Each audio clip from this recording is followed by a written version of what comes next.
El mundo es mi representación. Esta es una verdad que tiene validez para todo ser que vive y que conoce. Aunque solo el hombre puede concebirla a través de la conciencia reflexiva abstracta. Y lo hace realmente de modo que concebirla es ya poseer el sentido filosófico. Entonces le resulta claro y cierto que él no conoce un sol ni una tierra, sino solo un ojo que ve un sol y una mano que siente una tierra. Que el mundo que le rodea existe solo como representación, es decir, solo en relación a un otro, al ser que lo representa, que no es sino él mismo. Si existe alguna verdad a priori es esta, por ser la afirmación de aquella forma de toda experiencia posible e imaginable que es más general que todas las demás, más general que el espacio, el tiempo y la causalidad, pues todas estas formas ya la presuponen. Esta es la cita con la que se abre el primer libro dentro del tomo 1 del mundo como voluntad y representación, que lleva por título Del mundo como representación.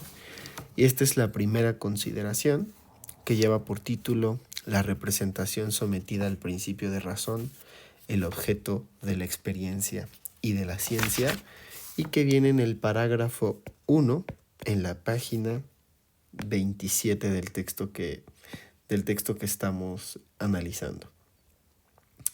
Ahora, antes de entrar en materia en este texto en específico, me gustaría hacer unos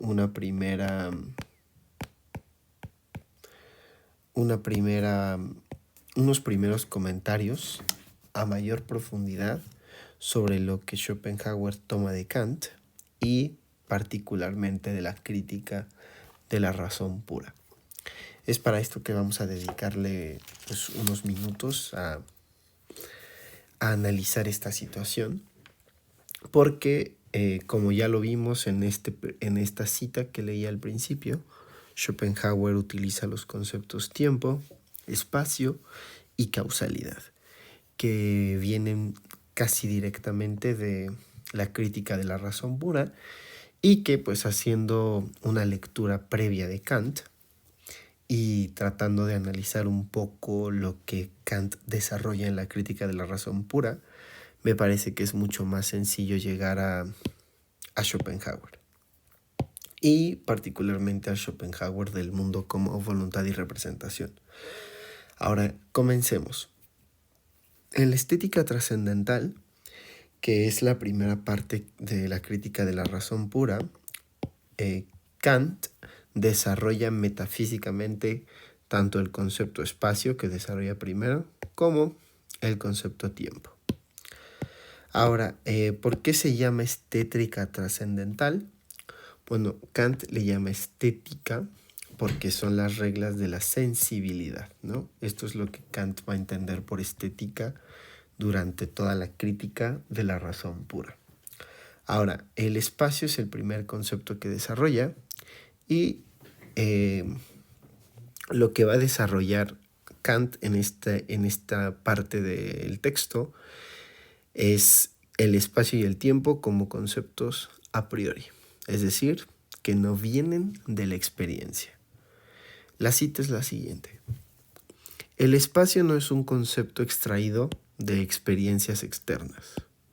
En efecto, para poner ciertas sensaciones en relación a algo exterior a mí, es decir, con algo que no se halle en un lugar del espacio distinto del ocupado por mí, igualmente para poder representármelas, unas fuera o al lado de otras, y por tanto no solo como distintas, sino como situadas en lugares diferentes, debo presuponer de antemano la representación del espacio.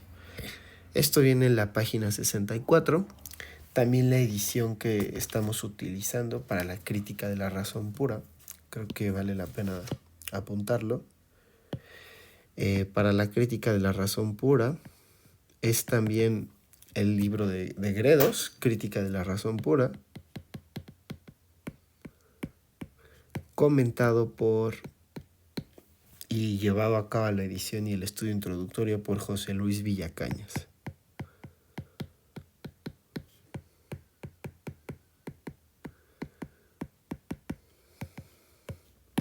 para que tengamos la referencia. Ahora, más adelante agrega lo siguiente. El espacio es una necesaria representación a priori. Un segundo.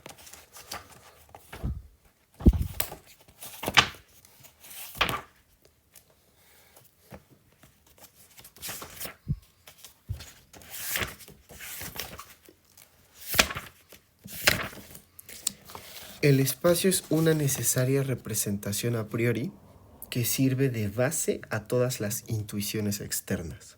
Jamás podemos representarnos la falta de espacio, aunque sí podemos, muy bien, pensar que no haya objetos en él. El espacio es, pues, considerado como condición de posibilidad de los fenómenos, no como una determinación dependiente de ellos, y es una representación a priori en la que se basan necesariamente los fenómenos externos. Esto también está en la página 64 de la edición que estamos comentando. Entonces, lo que vemos es que el espacio, uno, tiene una base a priori y no una empírica. Es decir, que cuando nosotros acudimos a la experiencia o algún dato empírico, ya estamos presuponiendo la existencia del espacio. Ahora, en cuanto al tiempo, va a señalar lo siguiente Kant.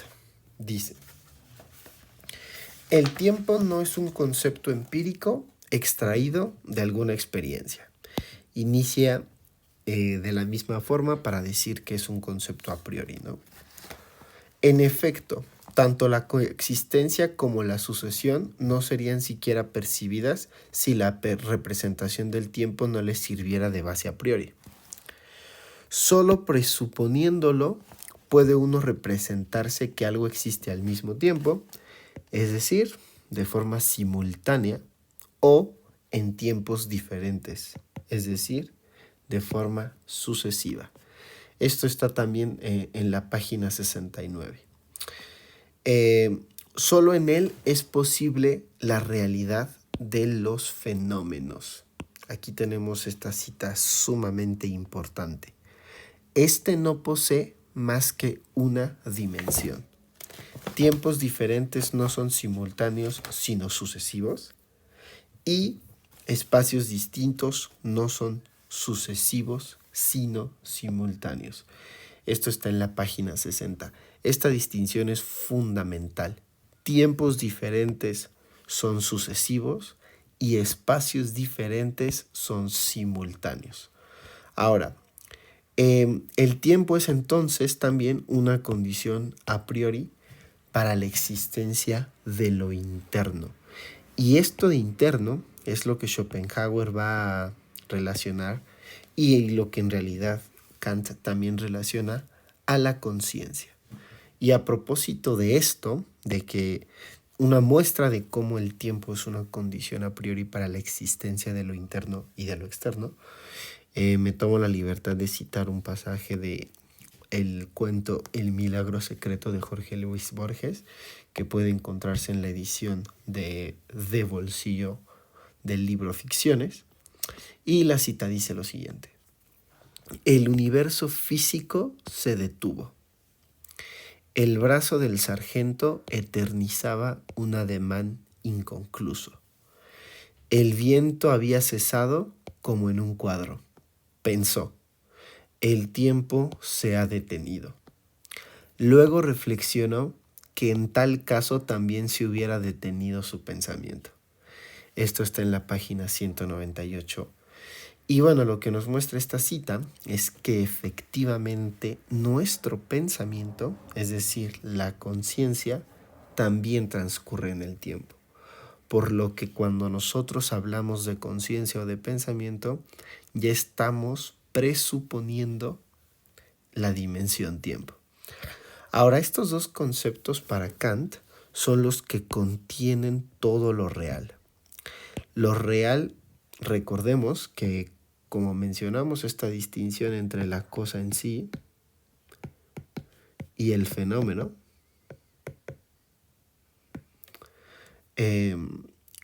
esta distinción viene un poco, la rastreamos un poco hasta Platón, y también Schopenhauer la va a tomar de los Upanishad, como lo hemos mencionado en los videos anteriores. Ahora, seguimos con las citas. En efecto, en el fenómeno, es decir, en la representación, los objetos e incluso las propiedades que les asignamos son siempre considerados como algo realmente dado. Pero en la medida en que en la relación del objeto dado con el sujeto, tales propiedades dependen únicamente del modo de intuición del sujeto, establecemos una distinción entre dicho objeto en cuanto fenómeno y ese mismo objeto en cuanto objeto en sí. Esto viene en la página 82 de la Crítica de la Razón Pura. Recordemos que nosotros establecimos una relación entre objeto, que es normalmente la realidad, y el sujeto. Y lo que está diciendo esta cita es que el sujeto no puede acceder a la cosa en sí, sino solamente a una representación.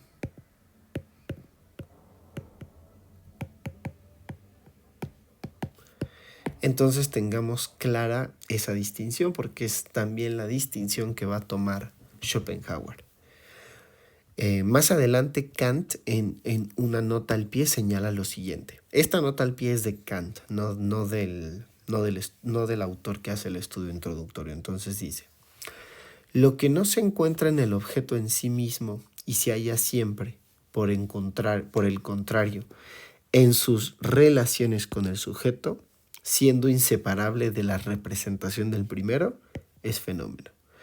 Esta cita de la página 83, que viene en la nota al pie, nos está dando la definición del fenómeno, que como vemos es todo aquello que no se encuentra en el objeto en sí mismo, es decir, en la cosa en sí, en el objeto en sí, y que por el contrario se encuentra solamente en relación con el sujeto, es decir, que lo encontramos solamente en esta relación.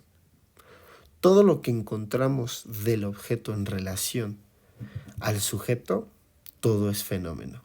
Para Schopenhauer, todo eso será representación.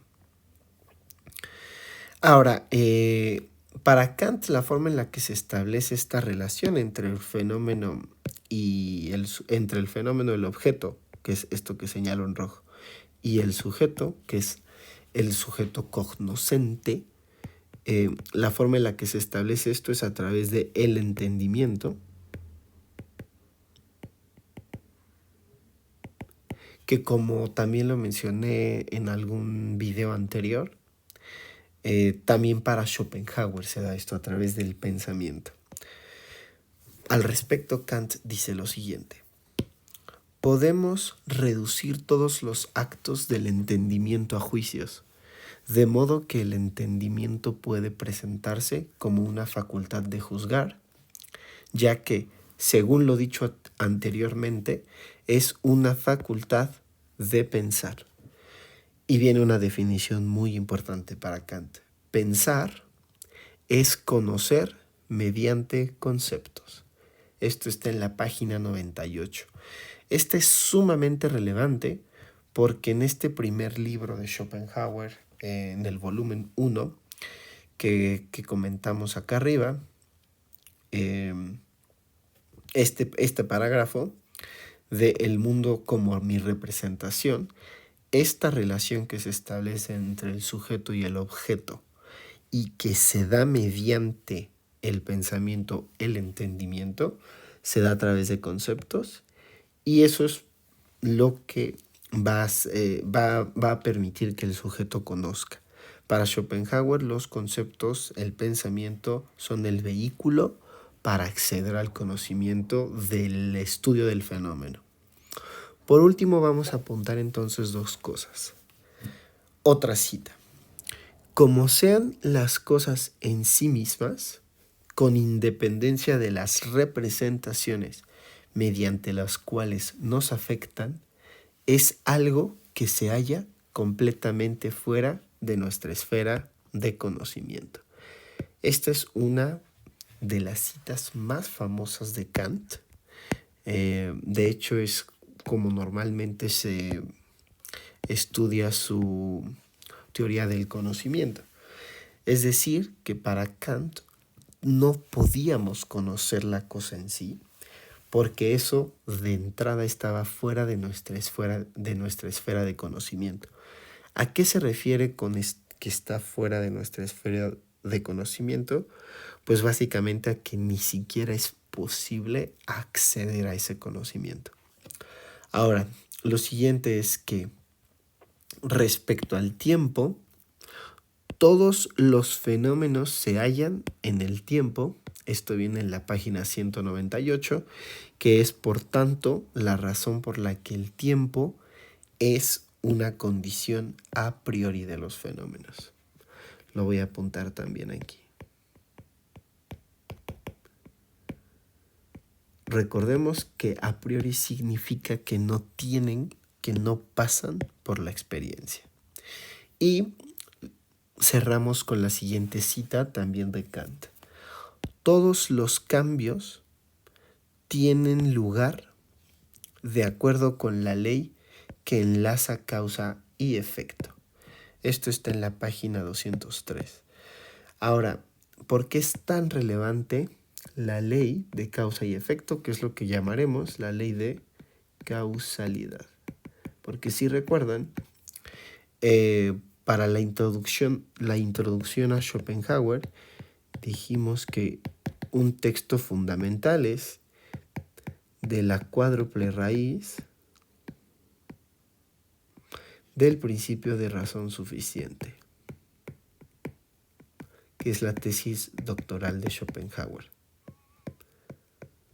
¿Y por qué tiene 4 raíces? Bueno, es digamos, lo que va a desarrollar aquí Schopenhauer es que hay 4 raíces de este principio de razón suficiente, dentro de los cuales la primera raíz es la ley de causalidad.